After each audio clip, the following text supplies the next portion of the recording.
النهارده حلقه جديده وفلوج جديد من المدينه اللي فيها سادس اطول كنيسه على مستوى العالم، المدينه اللي فيها المقر بتاع البرلمان الاوروبي، والمدينه اللي اتولد فيها جنرال الحمله الفرنسيه الجنرال كليبر، مدينه شتراسبورغ فرنسا. قطعوا راسه وخدوا جمجمته ودوها في متحف الانسان في باريس، وتحت الجمجمه بتاعته كتبوا عليها انها تعود لمجرم. انت عارف المشكله اللي هنا اللي هم مطلعين كليبر ده بطل، اللي هو حارب مع نابليون بونابرت وحرر افريقيا من الفساد. تاخد ايه يا باشا من الناس؟ ما تاخد ايه من الناس يا باشا؟ بيبرشموا، ده شغل برشام. لما يجيبوا مجرم ويصنعوا منه بطل، ده مش برشام بقى، ده شغل سايكوباتيك. بقى هنا في فرنسا الملفيه هنا يا جماعه، بصراحه ما بقدرش اسيطر على بطني لما باجي هنا. تعال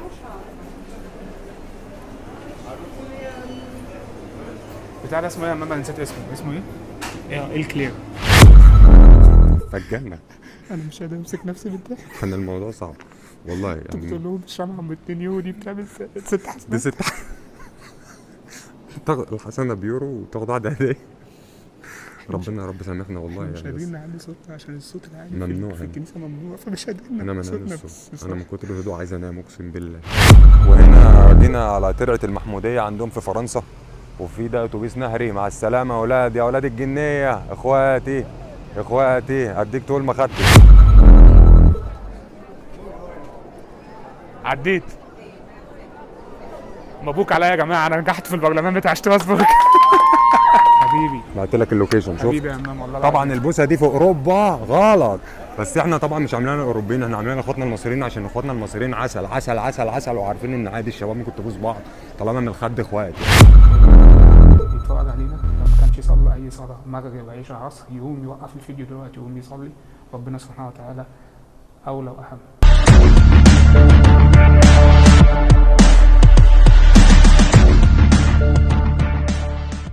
السلام عليكم ورحمة الله وبركاته، ورجعنا لكم تاني. أنا علي هاني ودي قناة ديموس حول العالم. النهارده حلقة جديدة وفلوج جديد من المدينة اللي فيها سادس أطول كنيسة على مستوى العالم، المدينة اللي فيها المقر بتاع البرلمان الأوروبي، والمدينة اللي اتولد فيها جنرال الحملة الفرنسية الجنرال كليبر، مدينة شتراسبورغ فرنسا.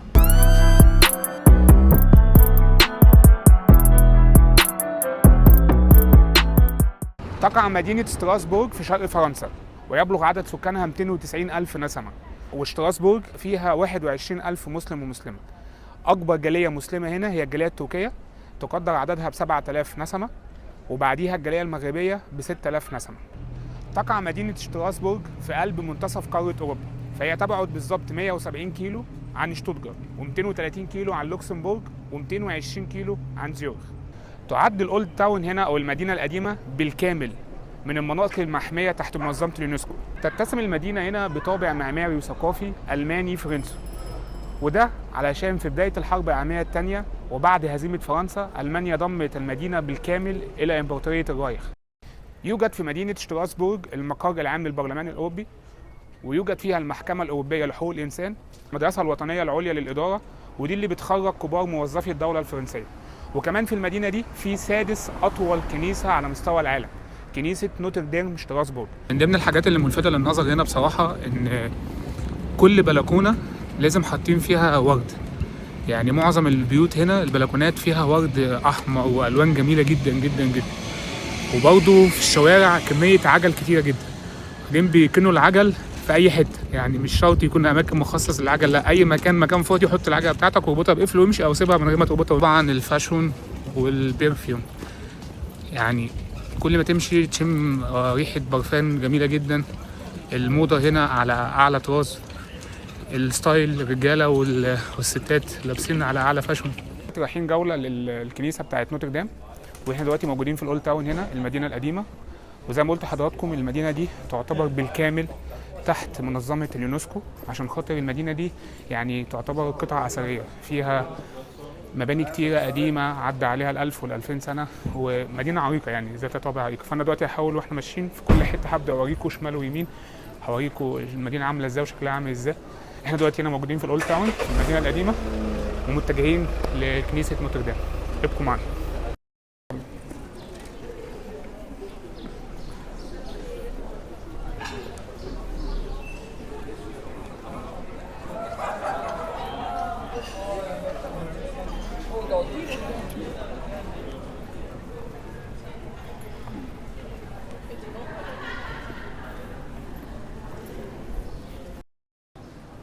طبعا هنا في مقر الكارفور اهو، بالتالي عشان كارفور اصلا شركه فرنسيه. اوقات بيتكتب على البيوت ده التاريخ اللي اتبنت فيها. هحاول اشوف لو في اي تاريخ موجود بحيث ان انا ايه اقول لكم مثلا على سبيل المثال البيت ده اتبنى سنه كام والبيت ده اتبنى سنه كام. بس فعلا البيوت قديمه جدا جدا. وادي همام اهو بيصبح عليكم. همام يا جماعه هيبدا اول قناه بتاعته همام في سويسرا.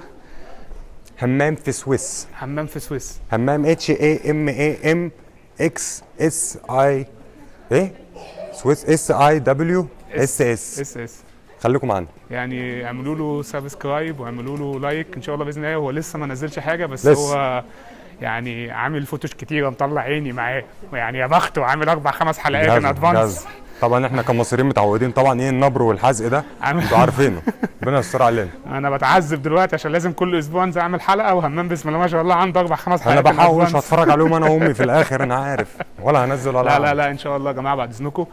يعني بمجرد ما حاسب لكم لينك القناه عندي، القناه بتاعت همام عندي في الديسكريبشن. زق الدنيا. زق الدنيا مع همام. زق الدنيا معانا عشان احنا متمرمطين اقسم بالله. انا عايز اقول لكم الاجواء جميله جدا جدا جدا والجو حلو. وطبعا احنا اخيرا شفنا الصيف، لبسنا نص كم تاني تيشيرتات والدنيا شمس. وبصراحه الطبيعه اللي موجوده هنا في فرنسا غير الطبيعه اللي عندنا في سويسرا. مش قصدي الطبيعه من الجمال او من المناظر الطبيعيه، انا قصدي طبيعه الشعب. الناس هنا بيحبوا يهزروا وبيضحكوا ودودين ومنفتحين على الناس الاخرين. يعني عادي احنا ممكن ماشيين بنصور بنلاقي ناس بتشاور لنا باي باي، بنلاقي ناس بتتكلم معانا، بنلاقي ناس بتضحك في وشنا. يعني الدنيا هنا انا حاسس الناس هنا يعني ودودين شويه. طبعا مش زي الايطاليين طبعا اكتر، يعني دمهم خفيف اكتر وودين اكتر. بس الناس هنا حلوه يعني مرحه، مش اتمين يعني. احلى حاجه بحبها هنا في فرنسا الملفيه. الملفيه هنا يا جماعه بصراحه ما بقدرش اسيطر على بطني لما باجي هنا.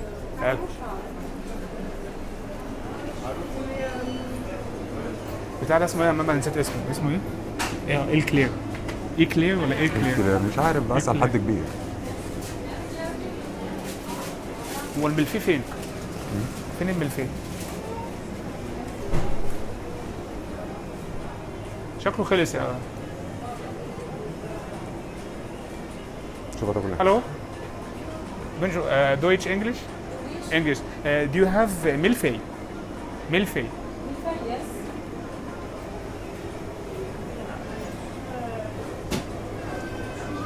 Yeah. ايمن نسمع مع بعض. طبعا انت ايه فتحت الكيس، فكيت الكيس ها؟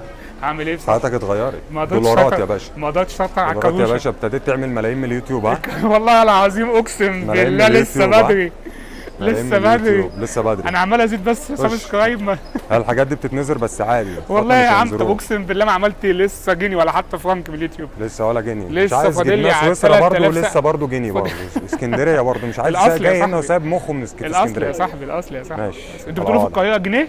على وجه. انتوا بتقولوا ايه في القاهره جنيه ولا جنيه؟ احنا بنقول جنيه. انتوا بتقولوا جنيه، احنا بنقول جنيه.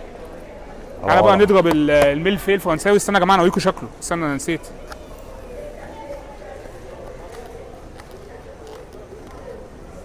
افتح بقى. لا قطعها قطع الجوع كافي. ده انا هختصرها مش هقطعها.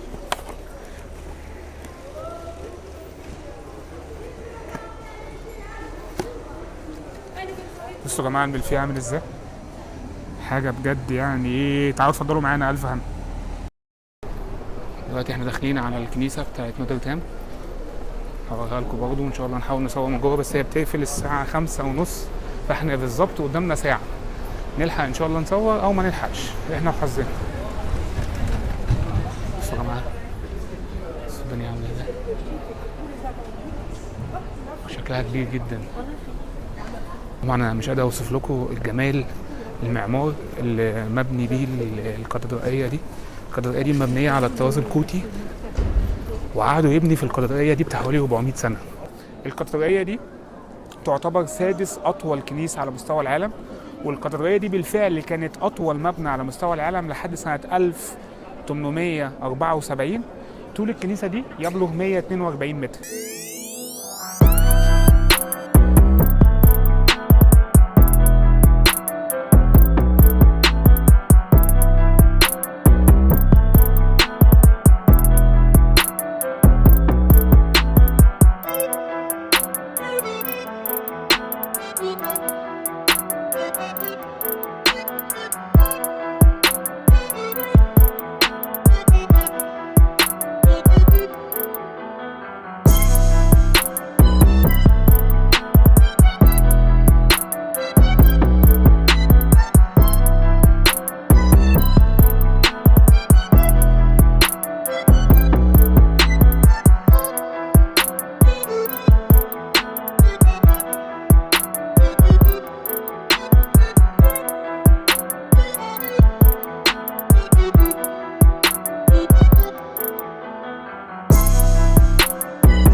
هنعمل جولة داخل الكاتدرائية داخل الكنيسة.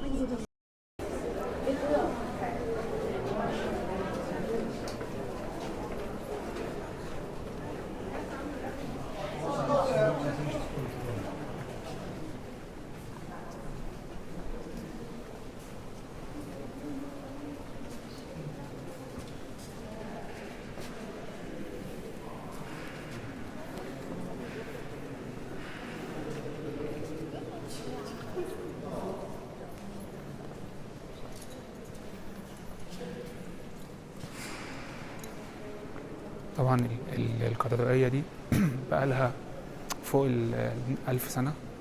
بدأوا بنائها غالبا 1127 وانتهوا منها غالبا 1200 حاجة و80. أنا مش فاكر بالظبط الميعاد، بس هي كاتدرائية كبيرة جدا، كنيسة كبيرة. وكانت لسنة 1847 كانت أطول مبنى في العالم. حتى الدرون لما جيت أطيرها عشان أصورها، يدوب الدرون الحد الأقصى الطيران بيه 120 متر. الكنيسة طبعا طولها 142 متر، فالدرون ما جابش حتى الطب بتاعها. دي المكان اللي هم بيصلوا فيه.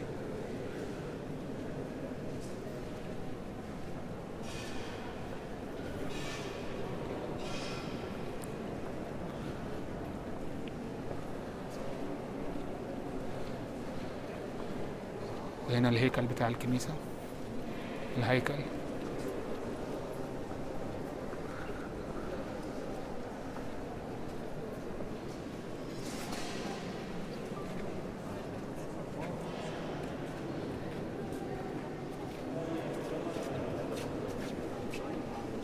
Ja, das habe ich ja gesagt.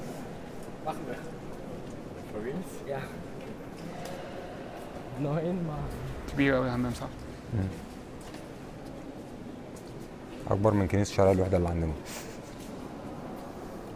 طبعا الكنيسة هنا مش مكان للعبادة بس، بل كمان في مسلمين كتيرة، مكان سياحي يعتبر، مزار كبير. في ناس كتير جدا بتيجي تزور الكاتدرائية، بتشوف تاريخ الفن الكوتي أو المعمار الكوتي، وتعرف تاريخ الكاتدرائية عاملة ازاي. أنا عايز أقول لكم الكاتدرائية كبيرة جدا جدا، تحفة معمارية فعلا.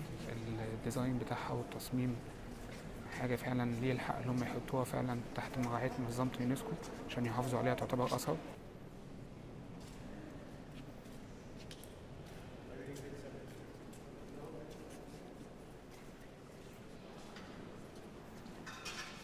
طبعا هنا الشمعة الصغيرة دي تمنها 2 يورو. No, it's الشمعة a الأكبر video. منها شوية Yeah. تمنها 5 يورو. الشمعة الأكبر منها شوية تمنها 10 يورو. طبعا الكلام على جمال، يعني ربنا يسامحنا، بس هم هنا ايه يعني ماشيينها بزنسايه. لما ولع انا شمعايه ب 600 جنيه، ولع في 600 جنيه، ولع في 600 جنيه ليه؟ دي صوتك. اكيد هيودوني حته حلوه فالجنه. أنا مش قادر أمسك نفسي بالضحك. كان الموضوع صعب والله أنت بتقول يعني. لهم الشمعة ب 2 يورو دي بتعمل 6 دي حسنات. 6 تاخد الحسنه بيورو وتاخد واحده هديه. ربنا يا رب سامحنا والله مش يعني. قادرين بس نعلي صوتنا عشان الصوت العالي ممنوع في يعني. الكنيسة ممنوع، فمش قادرين انا نعلي من صوتنا. الصوت، انا من كتر الهدوء عايز انام اقسم بالله. بس الصراحه الموضوع مستفز، موضوع التجاره ده. انا يعني الواحد يورو عندنا يجيب لنا كيس شمع قد كده، اه والله تخش الجنه من جوه. انما هنا يا جماعة، شمعية قد كده ب5 يورو، انتوا مجانين. يا جماعة اخواتنا المسيحيين، انتوا على راسنا والله. احنا مش بنتكلم حاجة على الكنيسة لا او والله. العقيدة، احنا بنتكلم على البيزنس اللي هم عاملينه. بيزنس هنا في عشان اوروبا، خاطر تجاره بالدين. عاملين الشمعة الصغيرة ب2 يورو، والأكبر منها ب5 يورو، والأكبر ب10 يورو. يعني رقم بيزنس جامد. تخيل انت بتولع في 600 جنيه، بتولع في 600 جنيه شغل جنان اقسم بالله. انا هشتغل شمع مع الفترة الجاية، هجيب شمع وابيعه هنا، هشتغل شمع. دلوقتي احنا خلصنا الجولة داخل الكنيسة. المفروض هم هيقفلوها الساعة 5:30. مش عارف هنلحق نطلع فوق ولا لأ، هيبان. مش هنلحق. مش هنلحق نعمل صح. لا مش هنلحق. بس ايه، تحس ان الواحد كان في سينما. عارف لما تطلع من السينما وتلاقي عينك مرة واحدة مفتوحة. فيلم هاري بوتر. همام. لا انا بيتهيألي ان موضوع الشمع ده في الكنيسة عندنا في مصر مش ببلاش يا بفلوس. باشا، أكيد طبعا ببلاش. يا جماعة اخواتنا المسيحيين، لو في اي حد يكتب لنا في الكومنتات هل الموضوع ده عندنا فعلا في مصر ندفع له فلوس ولا لا؟ يا عم اكيد لا. اكيد لا. انت عايز شمع بتشتري انت شمع انت من عندك. بتتبرع في تبرعات، يعني انت تقريبا ينفع تدفع، ده اللي انا اعرفه يعني، والله اعلم. برضه انتوا برضه ممكن تكتبوا لنا في الكومنتات عرفونا يعني. او انا هكلم انا جرجس انا اساله، ما تكتبوش حاجه خلاص. الجميل بقى اللي في الساحه هنا بتاعت الكنيسه دي، اللي هنا فيه كل الانشطه اللي بتتعمل، كل الانشطه السياحيه اللي بتتعمل في مدينه شتراسبورغ. على سبيل المثال تقدر من هنا تحجز رحله بالاتوبيس اللي هو الطفطف، اللي بيخليك تلف كل المعالم بتاعت المدينه. في نفس الوقت ورا الاتوبيس ده في محلات كتيره جدا. المحلات دي كلها بتبيع هدايا تذكاريه، وبتبيع السوفونير اللي الناس عايز تاخدها من الناحيه الثانيه. وفي نفس الوقت برضو المكتب الثاني في المكان اللي بيحجزوا منه الرحله النهريه، اللي انا عزمت قبل كده همام عليها ولحد دلوقتي ايه. قول لهم ان انا اللي جايبك النهارده على حسابي. صح يا جماعه، همام النهارده هو اللي جايبني على حسابه. انا جاي ضيف النهارده، جاي ضيف في سندوتشين جبنه من عنده. في نفس الوقت كده لو بصيتوا هنا اهو، لف كده يا همام الكاميرا عليهم. لو بصيتوا هنا كده هتلاقي ان في تجمعات. اوقات بالتجمعات دي الناس بتقف باعلام او يافطه مكتوب عليها مثلا علم السعوديه، علم فرنسا، علم المانيا، علم كرواتيا. معنى كده ان ده تو جايد، مرشد سياحي، وبيعمل جوله باللغات اللي هو بيتكلمها. فممكن تلاقي علم انجلترا مثلا، معنى كده ان الجوله دي التور جايد ده بيتكلم انجليزي. ممكن تلاقي مثلا حاطط علم السعوديه او علم الامارات، معنى كده ان الجوله دي هتتعمل في المدينه باللغه العربيه. بس اوقات برضو بيعملوا يافطه مكتوب عليها ان تور جايد ببلاش. انما هو مش بالظبط ببلاش، هو فعلا الرحله بيعملها ببلاش، لكن في اخر الرحله بيقلع القبعه بتاعته يحطها على الارض، ويبدا يقول للناس لو اتبسطتوا معايا في الجوله واستفدتوا انا بقبل الهدايا عادي والاكراميه. ففي الاخر الظريف في الموضوع اللي هو بيقول، هو كانت في الاول ببلاش، انما هو بيختم البريف بتاعه بيقول انا بقبل مش اقل من 10 يورو ولا 20 يورو. ففي الاخر بيحرج الناس بالادب اللي هي تدفع، في الاخر بيلم له بتاع حوالي 200 300 يورو في الجوله بس اللي هو بيعملها هنا. بيفتشهم بالادب يا باشا. بالظبط. بيفتشهم بالعقل. بس ذكاء يعني، انا شايفهم ان الموضوع ده اذكياء يعني. ذكاء طبعا، متسولين ذكاء دارسين. واستغلال. لا وعلى فكره الفرنساويين هنا برضه ايه، مش سالكين يعني. طبعا الفرنساويين هنا يعتبروا اسرع ناس في اوروبا يعني. طبعا يلعبوا ببيضه والحجر. العمود ده يا جماعه فعلا وراه حكايه. انا لما سمعت الحكايه القصه بتاعته بجد استغربت جدا. العمود ده اللي يشوفه للوهله الاولى يفكر اللي هو عمود قايم عليه البيت دوت، انما هو مش كده خالص. العمود ده يعتبر رمز للنزاهه والعدل ومحاربه الفساد في البلد دي. هتقول لي ازاي؟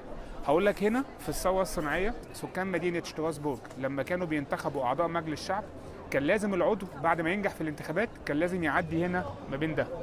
لو عدى بسلاسه ده معناها اللي هو ما عندوش دهون، ما عندوش كرش، فمعنى كده اللي هو ما عندوش فساد. فكان لازم يعدي الاول هنا، يعدي من هنا. لو عدى كده من غير اي مشاكل يبقى هو كده راجل شريف ونزيه. وبيعملوا الموضوع ده كل سنه او كل سنتين بحيث يشوفوا الراجل ده قعدته في الحكم خليته ياكل ويتخن وملا كرشه ولا لا. الحمد لله انا اقدر اشتغل نائب هنا واخش واطلع بمنتهى الاريحيه. دلوقتي احنا وصلنا ساحه جوتنبرج، والساحه دي فيها تمثال يوهانس جوتنبرج، وهو مخترع الماني ولد سنه 1398 وتوفى سنه 1468.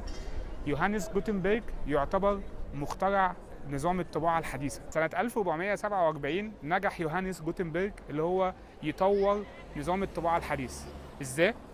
جمع قوالب الطباعه جنب بعضها، وبعد كده بدأ يحط عليها لوح الورق، وبعد كده بوسيله معينه كان بيضغط عليها. فمن هنا انشأ نظام الطباعه الحديث، او بمعنى اصح طور نظام الطباعه اللي كان موجود في كوريا سنه 1234، بس ما كانش بيعرف باسم المطبعه. لكن اول واحد اخترع نظام الطباعه الحديث مع المطبعه مع الآلة ذات نفسها اللي بتطبع كان يوهانس جوتنبرج.